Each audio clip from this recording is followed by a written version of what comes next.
Everything old is new again. America's entertainment pop culture talk show. It may well possess a rudimentary intelligence. I'm trying to think, but nothing happens. Felt a great disturbance in the force. Hello, I'm Mr. Red. Come on, Mark, like a job for me. Where's the goodies? Leave the gun. Take the cannoli. I bet you wouldn't have done anything like this if Mom and Dad were here. You filthy criminal. Excuse me while I whip this out. Go ahead. Make my day. Here are your hosts, Douglas Viviani and David Cohen. If that plane leaves the ground and you're not with him, you'll regret it. Maybe not today, maybe not tomorrow, but soon and for the rest of your life. But what about us? We'll always have Paris. We didn't have, we lost it until you came to Casablanca. We got it back last night. When I said I would never leave you. And you never will. But I've got a job to do, too. Where I'm going, you can't follow. What I've got to do, you can't be any part of. Ilsa, I'm no good at being noble, but it doesn't take much to see that the problems of three little people don't amount to a hill of beans in this crazy world. Someday you'll understand that. Now. Here's looking at you, kid. Welcome to Everything Old is New Again. This is Douglas Viviani with our very old Rick Blaine himself, David Cohen. Rick, hide me, Rick. All right, that's a little bit of Casablanca. Why did I play Casablanca, a movie from the 1940s, 80 years later, on Everything Old is New Again? Just so I could do that impersonation? No. If I would have known if I would have known you would have done that impersonation, I would have used a different clip. Now, where I could have had you do. I still would have done that in person. You mean a different clip of a different movie? No, I would have. I tell you what, I should have done it. I could have had it clipped in where that scene occurs, and you do the actual words, and then the rest of the movie, the real movie, surrounds you. You get me? Oh yeah, that would have been cool. That would have been good. Or the one where he goes, "You despise me, don't you, Rick?" Either that. Well, if I gave you any thought, I probably would. There you go. Either that or it's the plane. Oh, that's not the same guy. No, it sounds like that guy. When I was a kid, I was maybe sophomore in high school, and I saw that movie for the first time. And Casablanca. Yes, Humphrey Bogart was clearly the coolest thing I have ever seen on the screen. A man to look up to, a man that was noble, that was in control, that had owned his own place, was in charge, attracted the most beautiful women. I mean, and he was not a lunatic like our people today in the world are. He had some gravitas and some morality. He wasn't like betting everybody on the planet and all this stuff, right? I mean, he was a real cool dude. His character, not Humphrey Bogart himself. That's true, but Bogey himself wasn't so terrible. He created the Rat Pack, if you recall. Before Sinatra. Okay. Did not know that. Yes, he was a very cool dude. but specifically, you're talking about his role in this Casablanca movie. Exactly. Yes, exactly. So that's what I aspired to as a kid, and so it affected me. So now you aspired to be a fictitious character. Yes, correct. Which is what I am now. I've become on the radio. That's what you are now. Now here's the thing. That's a classic movie scene that had some effect upon me.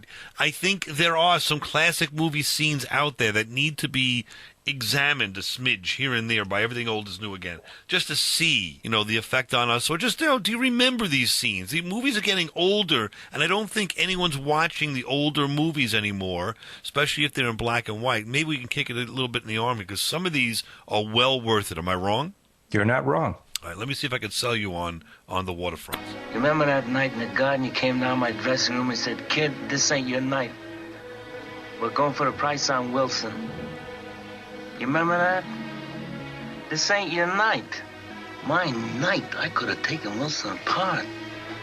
So what happens? He gets the title shot outdoors in a ballpark, and what do I get? A one-way ticket to Palookaville. You was my brother, Charlie. You should have looked out for me a little bit. You should have taken care of me just a little bit so I wouldn't have to take them dives for the short-end money. Well, I had some bets down for you. You saw some money.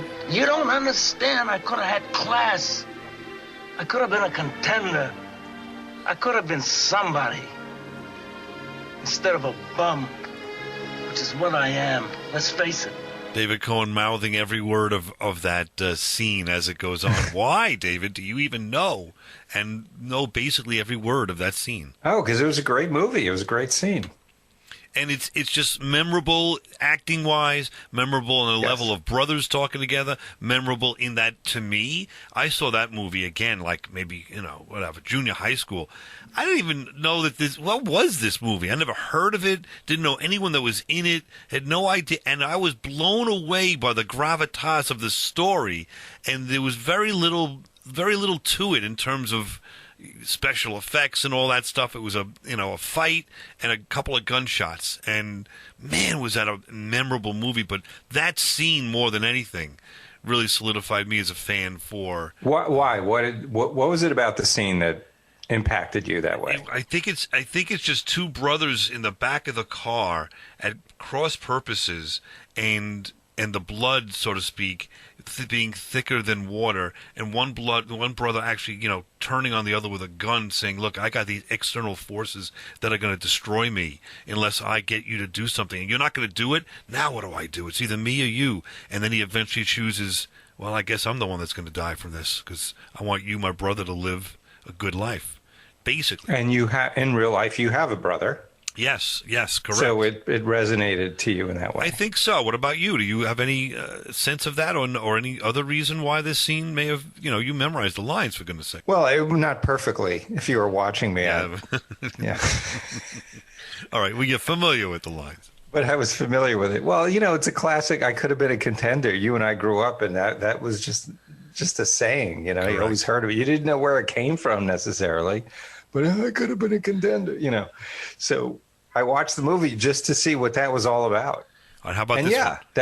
that was just a great scene. And yeah, I have brothers too, but I think that has a lot to do with it, but it also just has to do with just basic human relationships, Let's go beyond that. Also, Marlon Brando, second. Sure. What have I ever done to make you treat me so disrespectfully?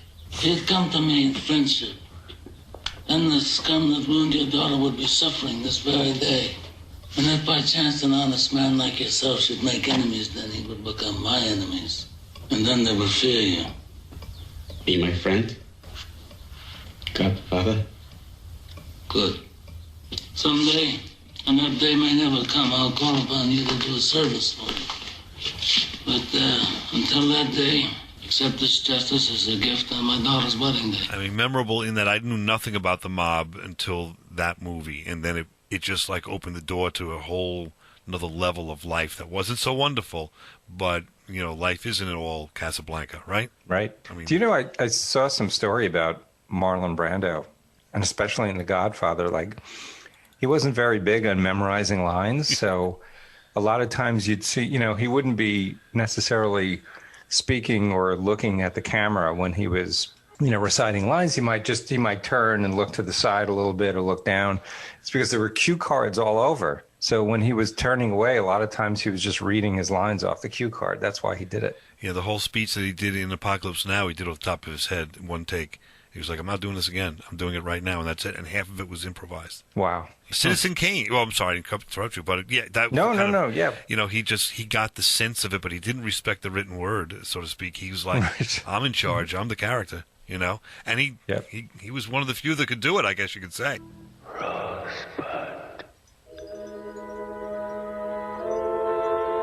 Rosebud. Now, spoiler alert, I'm going to tell you what that means, and if you haven't seen this movie from the 1930s by now, I think it's a long time beyond spoiler alerts. Am I wrong? But to be able to summarize someone's life in one word, as I believe that word does after seeing this 2.5-hour movie, is genius beyond. You tell me.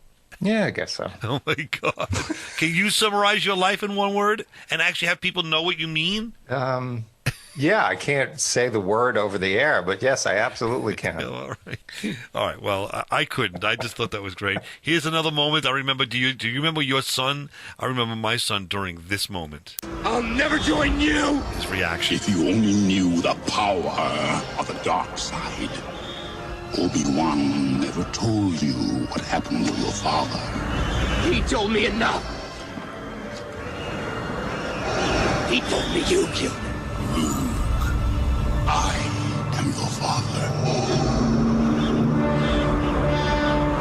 Wow, what a reveal in the Viviani household. I thought you were going to be coming up with some scenes that just were not so like on the nose here. Like, I mean, everybody knows these scenes, which is the reason right? why. Listen, I'm not trying to put you down, even though I am.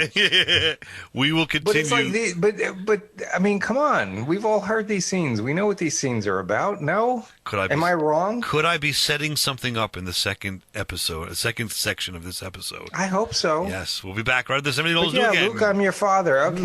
Yeah. Okay. All right, baby. We'll be back. Settle down. Just a kid. I'm not coming back. Just a sign. Laying some groundwork. That's all. The fundamental things up. You're listening to Everything Old is New Again, America's entertainment pop culture talk show with Douglas Viviani and David Cohen. I admire your courage, Miss... Trench. Sylvia Trench. I admire your luck, Mr. Bond. James Bond. Mr. Bond, I suppose you wouldn't care to, raise the limit? I have no objections. Looks like you're out to get me. It's an idea at that. Welcome back to Everything Old is New Again. Talk about cool. I mean, that, you go from Rick Blaine and Casablanca to James Bond, the Bond movies. David Cohen, Douglas Viviani here on Everything Old is New Again, exploring, what would you say, iconic scenes and characters in the movies. David Cohen, do you remember first time you saw James Bond? Did you feel that was the coolest of cool? Yeah, I did. It was pretty cool. Yeah. But they all were from the past. Like, they were before our time. A contemporary cool person, to me, I just couldn't find for a while. Then in 1976, Rocky came out. And I remember in 79, like 3 years later, watching it on television with my brother. And I was in junior high school when it first came out. But in 79 then, I was, with you, a junior in high school, and I was trying to become attractive to this infamous young lady that we talked about. The same young lady. Yeah, so I had some kind of a plan. Now, this is in my second, the second year of high school, if you will, for us. Okay.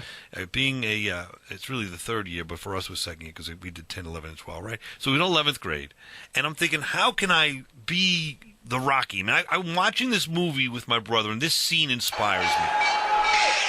Remember this, the end? Ain't gonna be no rematch. The 1-1. There you go. Doesn't want the rematch, right? He did what he could do. He had this gal, this young lady that he met. It's chaos. Rocky, you went the distance. You went the 15 rounds. He's happy with what he did. What are you thinking about when that buzzer sounds for that one? She sees him from a side. He's calling for. She's running. Right? She loses her hat. Oh, she doesn't care. The old personality is gone. She saw this guy do the best he could, right? He failed. He didn't win. She still cared for him, man. This is the way to go. Have some girl follow you. Do what you do best. And she might say this. Who knows? All right, so there's my thought. That's the germ of the idea. Yeah, I have to find that's some. a good thought. Right now, that's a good thought. Thank you. I mean, in a kid's mind, this works, man. In anyone's mind, this works. Yeah. Find my thing that she can watch me do, and she'll lose that hat in the crowd and not care, and the old stuff will be shaken, and there's a new life together with me doing my thing. She professes her love to you. Yes. All right? And I'm bleeding from the face, and they cut my eye, and all. Well, they want to do that for this, but okay. So what is my thing? What is it? At 17, do you have a thing? My thing was the movies. I knew how to watch a trailer on television and know that's going to be a great movie. I know the directors, I knew the producers, I knew the actors of all these movies. All those Saturday afternoons, and all these athletes are out practicing their sports and all this, basketball and whatever. I did the sports and all that, but what more importantly, those Sunday mornings before the parents got up, I'm at that TV set and I'm watching Abbott Costello movies. I know every single one of them. I'm watching the Bowery Boys. I'm watching, all of a sudden I stumble across, like we just talked about, Casablanca on a Saturday afternoon. I stumble across Wonderful Life. Before anybody even knew what that movie was, I found Wonderful Life, Mr. Anonymous. Everybody's anonymous. I'm the guy that found Christmas Story for everybody to love during the holiday. I knew, I'm telling you, before anyone else, I can tell you what's going to be a good movie, what people are going to love. This is my thing. And by the way, when I go to the movie theater, this is 1979. No one did this then. I would get the popcorn, and I'd tell them, do me a favor. Fill that popcorn halfway up. You know, what do you mean halfway? Do me a favor. Halfway up. I'll be right back. I go put the butter in halfway through. I come back. They fill the popcorn back up and put the butter up on top. Have you ever done that? You don't even know what I'm talking about. You want to have popcorn that's got butter. You're sitting in the theater and halfway through this movie, the popcorn's got no butter in it anymore because you buttered the top, but you didn't butter it all the way through. I had that down. I'm a movie guy. Movies are my boxing, I figured. Am I wrong? I'm telling you, movies were my thing. I said to myself, you know what? I'm going to call this young lady. I'm going to ask her to come to the movies for me. She's going to see that, and I'm going to pick out a great movie. And I'm going to talk about the themes. I know themes to movies. I know what that movie meant. I know the story behind the movie. I know the actors. He was in another one. Did you know the guy from The Godfather was in On the Waterfront? Oh, you never saw one on the Waterfront? Well, let's go watch that. I mean, I can't stop talking. I know that I am going to. This is my world. This is it. This is me. All right. So I'm good. So, it's true. So I got my thing. No, I'm not laughing at you. I'm enjoying this. It's good. You're passionate about it. It's great. This is my thing. I found my thing.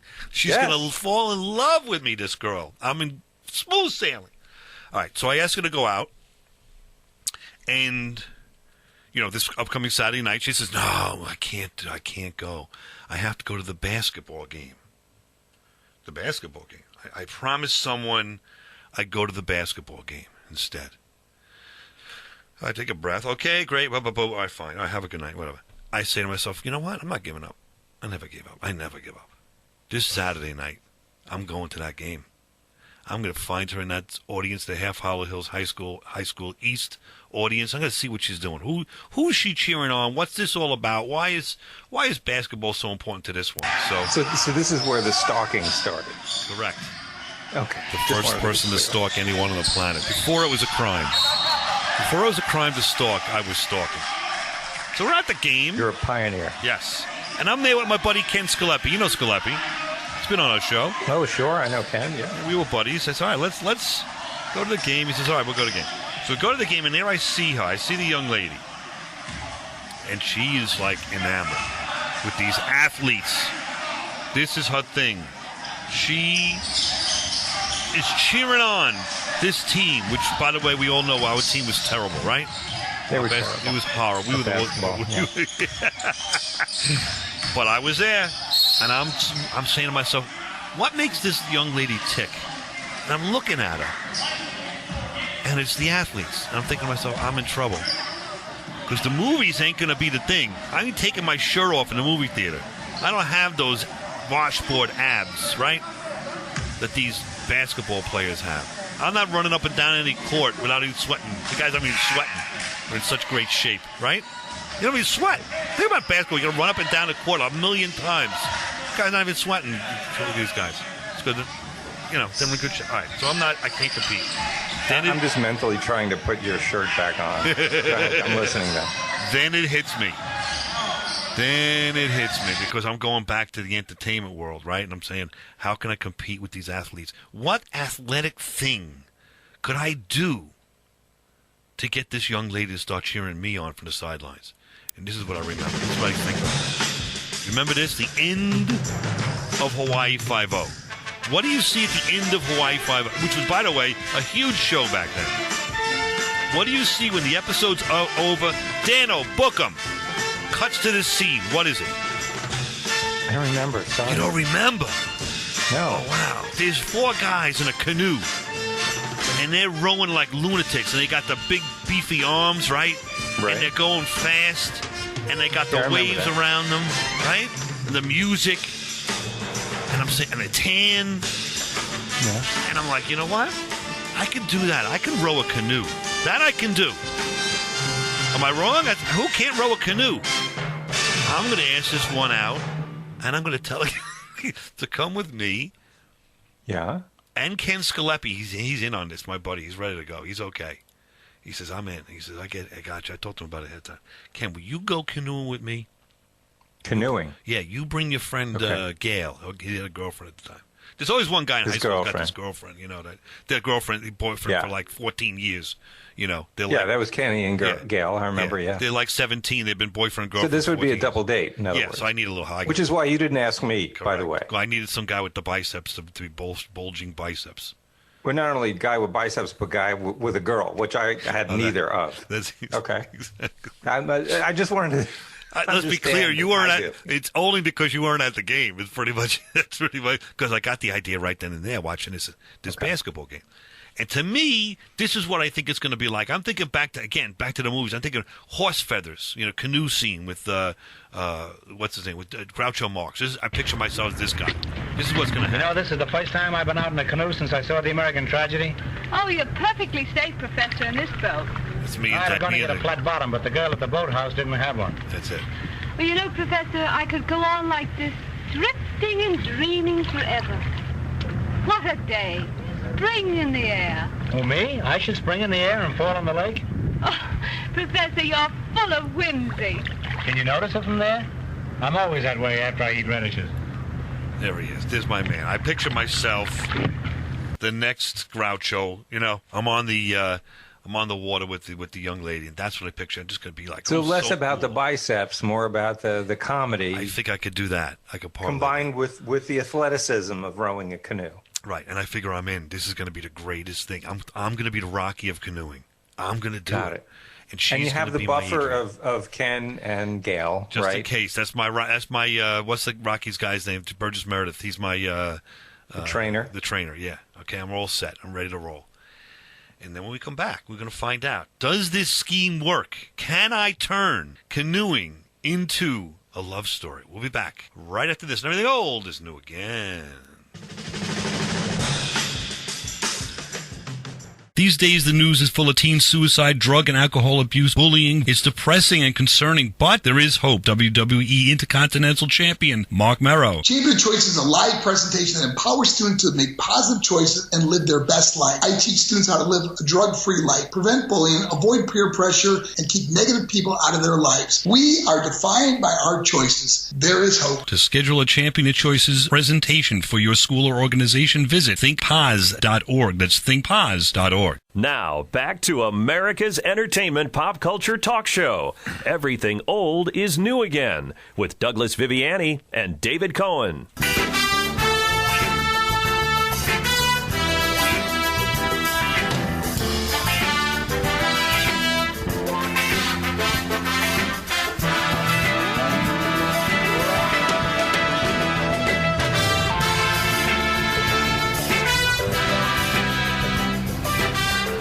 Welcome back to Everything Old is New again. Rocky on the high seas with the canoeing and the young lady. David Cohen, how are you? You enjoying this so far? I am. And just to recap for the audience where we are in the story, Doug, in pursuit of the young lady, has hatched this idea where he would take her on a canoeing trip with another couple, good friend of ours from way back when. And the couples would get on the canoe, and Doug would be Groucho Marx, wooing her with his quick wit and his athleticism at the same time rowing the canoe, because apparently she's into athleticism as well. And so the day has come for the big canoe trip, right? And I'll hand it over to you. Yeah, this is going to be the greatest day. This is going to be great. I'm finally going to figure this girl out. Because I see her at the basketball game. She'd been at a basketball game, and I figure, she likes the athletes, and really was not really up my, I was an athlete, whatever. I was on a couple of teams, but you can do the canoeing. I can do the canoeing. I could do that. I get that idea from High 5-0. So we get there. My Mick, if I will, my Mickey to Rocky, Ken Scalepi and I, we get to the Nessequa River, and listen, I worked at McDonald's at the time. You know that. It took me a long time to earn like $75, right? Is that what it cost to rent the canoe? $75 was just the deposit on the canoe that you'll get back. Wow. But that was the deposit. Then it was the charge on top of that. Then we got to put on the the vests, right? Sure. And then we got to lug this canoe, each of us, out to the Nessacra. Were you in one canoe, the four of you, or separate canoes? No, two separate canoes. Okay. These are metal canoes. They're hot, man. Hot metal canoe. I don't know if you've done this, but it's crazy. Hot canoe. I mean, all right, it makes no sense, but okay, we're in a metal canoe.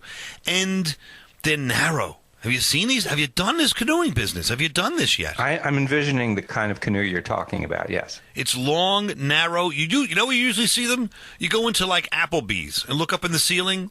Look up at these canoes, or they're always on the ceiling in these places like that. Fridays, whatever. The ancient stuff hanging on the walls.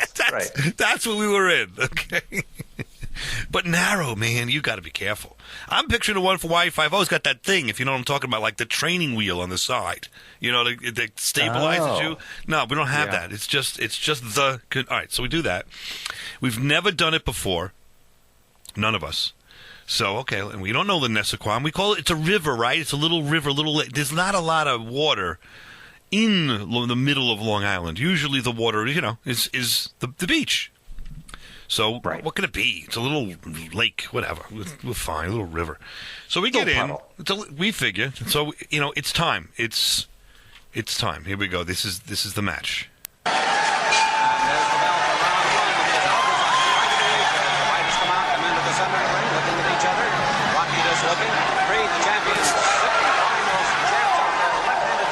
So the bell is rung, and I'm ready to fight the fight. I'm ready to do what I need to do. I want to go to the movies. That was my thing. That's my thing. I know the movies. So this is the setup to get her to go to the movies with you. I had to give up the movie thing because she likes the athletes. So the best I could do is incorporate my movie knowledge into this. So, all right, I give it a shot. So we're on the, we get in, and we'll just have a little, start off nice and slow. We're doing okay. And if you've never done this canoeing stuff, if both of you put the oar at the same time on this, like let's say the left side of the canoe, you're going to go right, of course, but you're also going to tip. That canoe tips to the left. So you really got to do. If you ever watch like these movies, like what's the one? Last of the Mohegans, and they're canoeing like lunatics away from the army, right? One person's to the left and the other person's at the right. And you're in sync, and then you both switch at the same time, and all that. We know none of this, so we get out, and we're doing like a serpentine because we can't figure it out, right? We're going left and we're going right. Okay, I'm not trying to get angry. Of course, would be the worst thing to do. So I'm letting it go. I imagine this is not a funny situation at the time. It's not fun. It's not funny. I'm like, okay, we're starting here. We'll get okay. Hey, young lady, you go left. I'll go right. Young lady. I don't want to. Young lady. I don't want to use the name. So no wonder this thing didn't work. No, I used the name. Hey, young lady. I'll say, hey, babe. Hey, babe, go left, and I'll go right. Go Stick with young lady. Trying to keep the girl anonymous, So we're doing the serpentine. We'll look over. There's Mick, my buddy, like my Mickey, the trainer. There's Ken, and he's going straight as an arrow. He's going right by us. He's no problem. They're in sync. They're not even talking. It's like they've done it. They've done this all their lives. They go. So I'm a little frustrated. So I start to go a little faster. Try to get a little faster. Try to catch up a little bit, right? And of course, we both put in the oars at the same time on the left side of the canoe. Canoe tips. Over we go. Over we go. So Come all right, on. yeah. So and it's a You're big, in the water. It's in the water, and it's a big. You're in the water. We're all in the water, the two of us. Okay, my sandwich is floating by. Her tuna fish sandwich is floating by, but we used Ziploc bags this time, so that was okay. So we kind of laugh at it because as we kind of start swimming, our feet touch the ground. It's only like a 4-foot lake.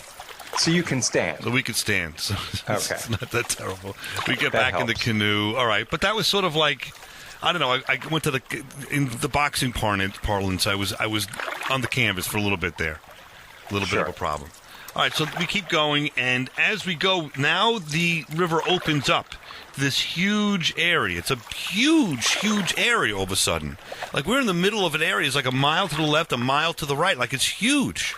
And we're getting a little bit frightened because now it's getting deeper, and There's boats going by, and Is the water getting a little rougher? Water's getting rougher and stuff. We're trying. What's going on here? So, all right. So, but we're doing okay now. We're getting it going. We're canoeing nicely. You're rowing okay now. Yeah, and so I was sort of saved by the bell there a little bit, Apollo unloading a left. He really dragged him up against the rope. He's putting back.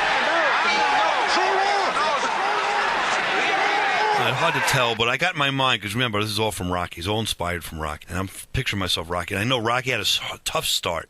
I got a tough start. We fell out of the canoe. I'm picturing myself like I'm going to be with this young lady for quite some time here today. Make the best of it. Don't you want, come on, let's get this working. Let's go.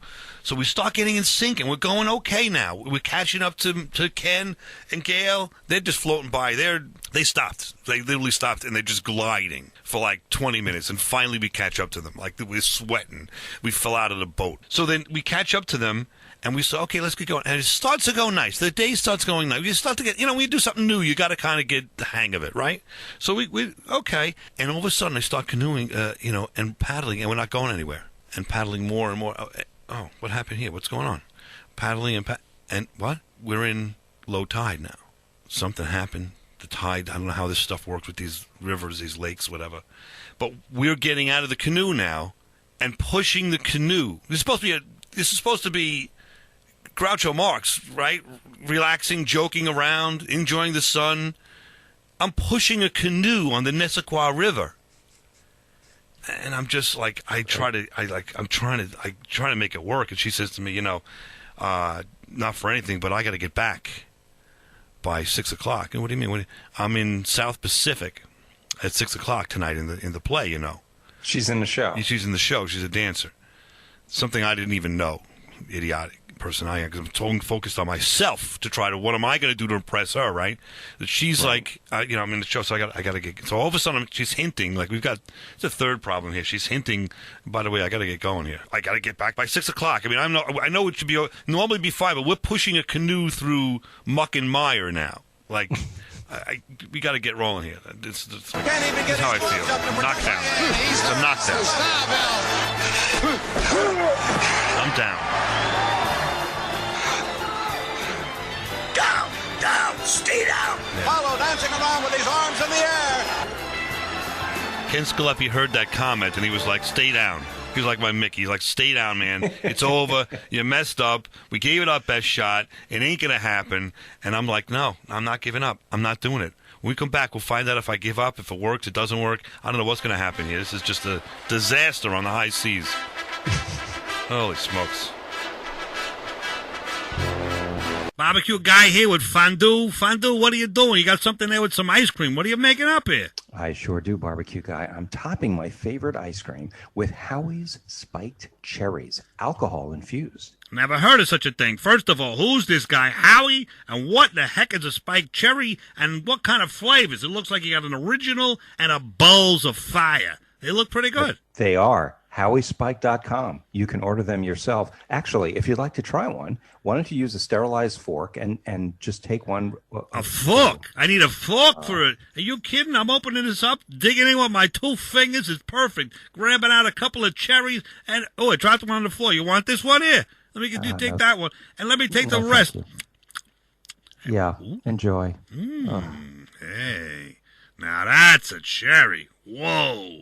Put that on my sundae. Matter of fact, forget the sundae. I'll eat it right out of the jar. There's 22 of them here. That's HowieSpiked.com. This is Everything Old is New Again, America's entertainment pop culture talk show with Douglas Viviani and David Cohen. I'm as corny as Kansas in August, high as a flag on the 4th of July.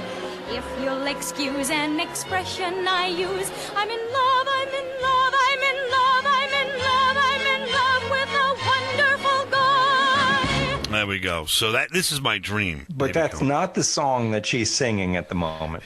Correct. It's the song from South Pacific, my young lady, who's continuing the story here on the canoe trip. That's the song I want her to be singing. That's what I have in mind.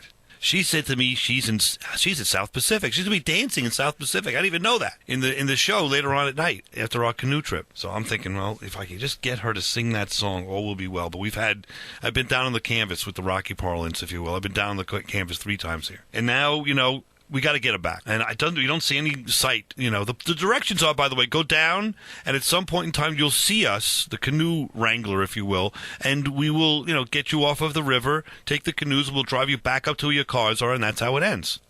So, okay, that's fine. It's not working, and we're exhausted. We finally get through pushing our canoes through the muck and mire of the low tide.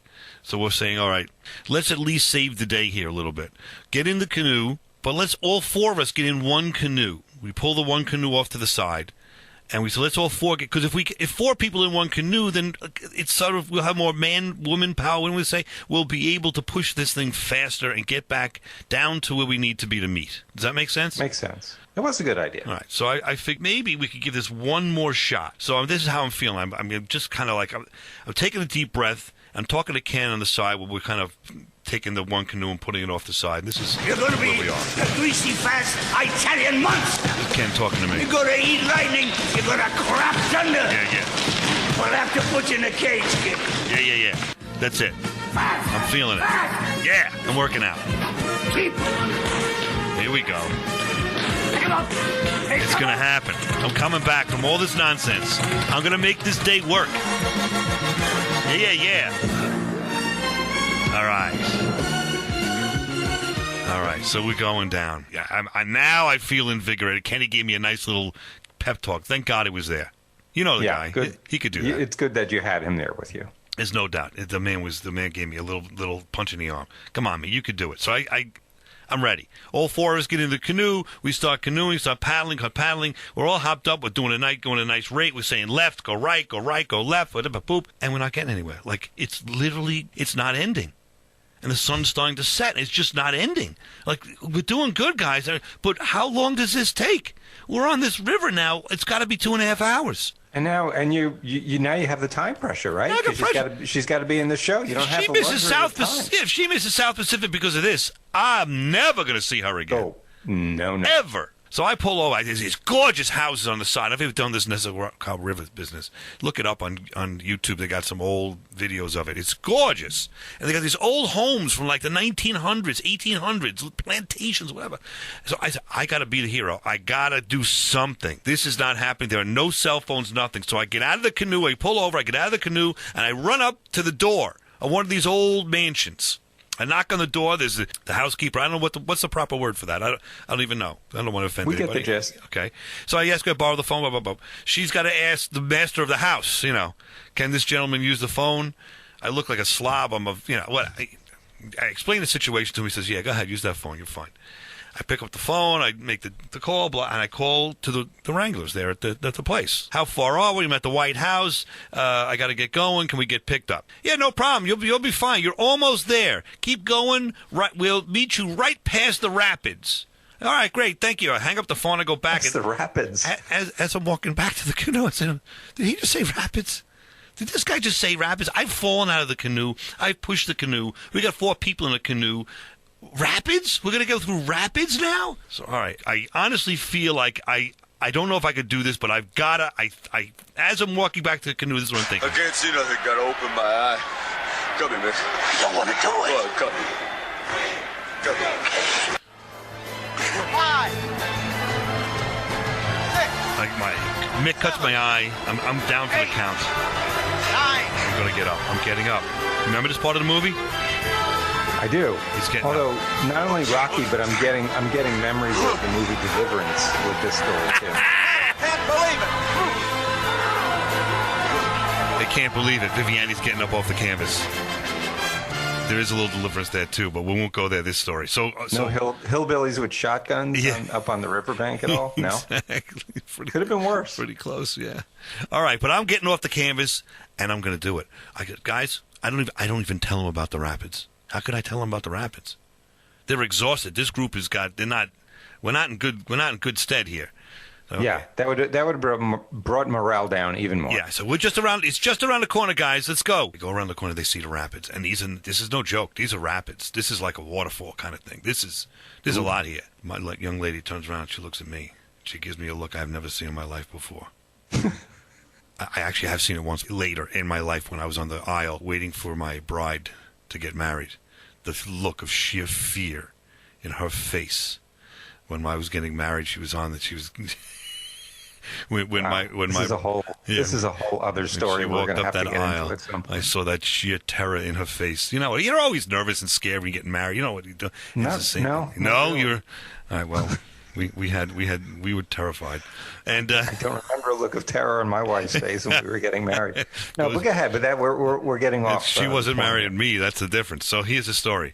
So, so I see that same look. She looks back and she's horrified. I go, don't worry about it. It's all set. Hey, Ken, you ready? You go left, I go right. Ba-boom. Ken, you go right, you go left. Ba-boom. Left. Hey, there's a rock there to your right. Kenny, go left. Ba-boom. We're navigating through these rapids like you can't believe. We make it. We're going right. We're going left. There's water splashing on our face. We're laughing. We're having fun. We're going down. And it's like, it's an amazing event because no one can believe that we've made it. We've gotten through this. All of a sudden, we go, finally, if you ever do these rapids, you finally get through it, and all of a sudden it's sort of like, and you're just you're in the clear.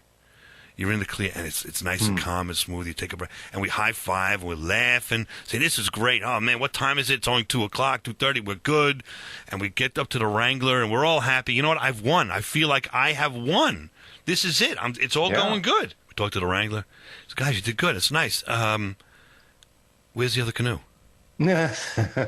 Oh, God. All I could think of is the $75. He goes, listen, guys, if I don't find that canoe, it's $75 out of your pocket. I guess I lost. I feel like that's how I feel. Ain't gonna be no rematch. Ain't gonna be no rematch. Don't want one. That's the young lady. I mean, I feel like that's the last thing, like the last. You didn't go back after the canoe, did you? No, we didn't go back after the canoe. That was it. Thank God. It's time. We bring her home. I mean, it just felt like the wind out of the sails when that happened. So I finally make it. Because I lost my $75, and we're going to find that. But it wasn't her $75. No, so but I just feel like another punch in the stomach. I see. It didn't happen. Nothing's perfect. All right, so let's do the best I can. Let's get over to this. We'll bring her home. Everything's fine. And then I finally make it in. It was a bit of a struggle. I got changed everything, and I'm going, and we make it into this South Pacific, right? You drove her right to the play. I drove her home. Then I drove home. We changed, and I didn't even know she was in this thing. So I didn't even know she was in it. So I go to South Pacific. I'm going to go. I'm going to check this out. And there's only, how you go to these things and the seats are sold out except for like the front row because you're looking up at the stage, like they're not the greatest seats, whatever. So all right, so I'm in the front row, and out comes the young lady. There she comes. She's doing her dance. I'm in love, I'm in there she goes. I'm in love, singing this song. Obviously doing some real acting there. Exactly. And she's dancing like a lunatic up there. She's looking good. She's doing flips and she's doing, twisting around, and she's in sync with the music. And it's just, when it works, right? And everybody, she finishes dancing. People are clapping. They're doing high fives. Everybody's happy. She did all right for herself, that kid. She's good. She's good at dancing. She really is. So I said, that works, man. That was nice. So let me go backstage and talk to her for a few minutes, and we'll go on our way. And so I said, listen, that was really great. You did fantastic. I said, that was nice to see you, on stage doing that. Oh, thank you for coming. Listen, I really appreciate it. I got to tell you, I support people a lot. What I like to do is I like to try to support people, like I did my friend the other day. She likes a basketball player. I went to a basketball game. I really didn't want to go. Really didn't want to go. Oh, okay. I kept that to myself, so there was a mistake there. So my whole premise was wrong. She says the to whole me, canoe trip was unnecessary. Well, yeah, total mistake. She goes, listen, I know we tried today so hard to have a great time. I really appreciate all you did. I appreciate what we tried, but nature was against it. It was all against us. It really wasn't our thing, but I really appreciate you doing what you did to try to make a nice night. It's the worst thing in the world to be appreciated. Yeah, so that was not great. So I said, all right, so I got to turn this around. So okay, how about let's go, I jump on that a little bit. Let's go for a piece of pizza. Let's talk about it. I can't tonight. I can't do it. I said, why not? I gotta go to the cast party. Okay, well, the stuff's in the way. Chip goes, but listen, I really appreciate it.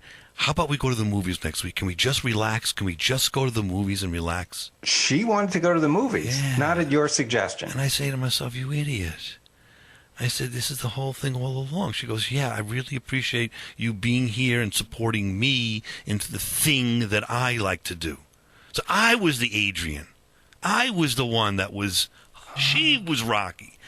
She was doing her thing. She appreciated that I was there. She appreciated I did what I could do to support her. She says to me, how about we go see Rocky 2? I hear it's good.